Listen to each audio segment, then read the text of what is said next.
কোন মানুষটার কথা আপনি সারা জীবন মনে রাখবেন? যে আপনার বিপদে পাশে এসে দাঁড়িয়েছে তার কথা, নাকি যে আপনাকে নিয়ে সব সময় সমালোচনায় মেতে থাকে তার কথা? আসসালামু আলাইকুম, সবাইকে ওয়েলকাম করছি শাফিন মাম্মি ব্লগ থেকে। এটা ছিল আমার জ্বরের একটা মুহূর্ত। আমি আসলে আপনাদেরকে বোঝাতে পারবো না যে কি কঠিন সময় আমি পার করেছি।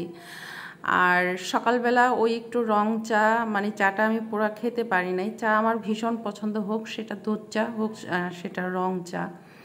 তো সব কিছু মুখের ভিতরে মনে হয় কি যে আমি কী দিচ্ছি আমি বলতে পারি না, আর সেটা ঢোক গিলতে পারি না। তো একটু গরম গরম ভাত, দুটো শুকনো মরিচ, একটু পেঁয়াজ, সরিষার তেল ভালো করে চটকিয়ে এই ভাতটুকু কিন্তু আমি খেতে পেরেছিলাম।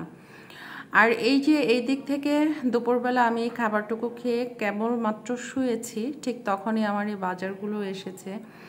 তো অনেক কিছুই আসলে আজকে 3-4 দিন হয়ে গিয়েছে আমি বাইরে যেতে পারি না, তো টুকটাক অনেক কিছুই শেষ হয়ে গিয়েছে। তো বোনের হাজব্যান্ড এই বাজারগুলো আমার জন্য করে পাঠিয়েছে। তো ভাবলাম যে এগুলো নষ্ট হয়ে যাবে, এগুলো একদম গুছিয়ে রেখে তারপর আবার শুয়ে পড়ি। যদিও আমার বসে থাকতে বা এই কাজটা করতে অনেক বেশি কষ্ট হচ্ছিল।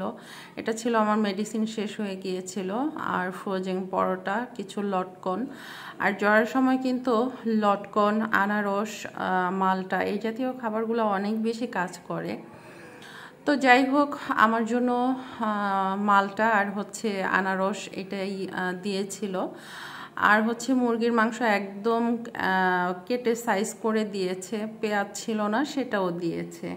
তো সব কিছু গুছিয়ে টুছিয়ে রেখে তারপরে হচ্ছে শুয়ে পড়বো। আর ফ্রোজেন পরোটাটা এটা আমি সবসময় ব্যবহার করি না, আমি নিজেই রুটি বানাই। তো এখন যেহেতু আমি অসুস্থ, তো ছেলেটা হুটহাট ওর যখন নাস্তা খেতে ইচ্ছে করবে তখন সে এটা খেতে পারবে। পরের দিন সকালের ভিডিও এটা।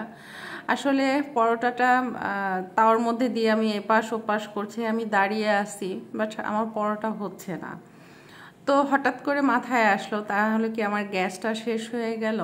তো আসলে যেই ভাবনা সেটাই, আর এরকম হুটহাটি গ্যাসটা চলে যায়। আর আমার এই সমস্যার কারণেই হচ্ছে আমি বিকল্প হিসাবে আরেকটা ব্যবস্থা রেখেছি।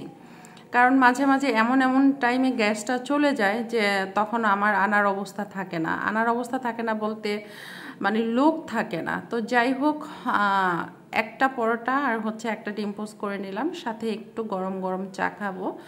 তবে এই নাস্তাটা আমি খেতে পেরেছিলাম, এটা ছিল চতুর্থ দিন।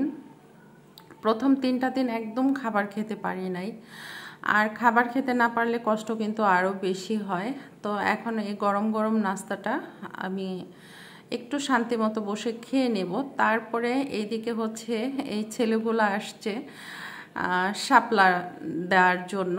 তো ওদের কাছ থেকে এই শাপলাগুলো নিলাম আর একটু মজা করলাম। ও নাকি আমার ভিডিও দেখে, ওরা আমি জিজ্ঞেস করতেছিলাম আমি তোমাকে একটু ভিডিওতে নেই, বলে হ্যাঁ আমি তো আপনার ভিডিও দেখি, ঠিক আছে আপনি নেন। আর শাপলাটা এইভাবে প্রসেস করে আমি একটু লবণ মেখে রেখে দিই, তাহলে শাপলার মধ্যে যে এক্সট্রা পানিটা আছে সে পানিটা একটু চেপে দিলে কিন্তু একদম বের হয়ে যায়, রান্নার পরে একদম ঝরঝরা হবে। তো আজকে 4 দিন পরে আমার ঘরে রান্না হয়েছে, আর আগের দিনগুলো হচ্ছে আপু যে রান্না করে পাঠাইছিল ওটা দিয়েই চলছে। মুরগির মাংস রান্না করছি, শাপলা ভাজি করছি সরিষা দিয়ে, আর ছিল সাদা ভাত।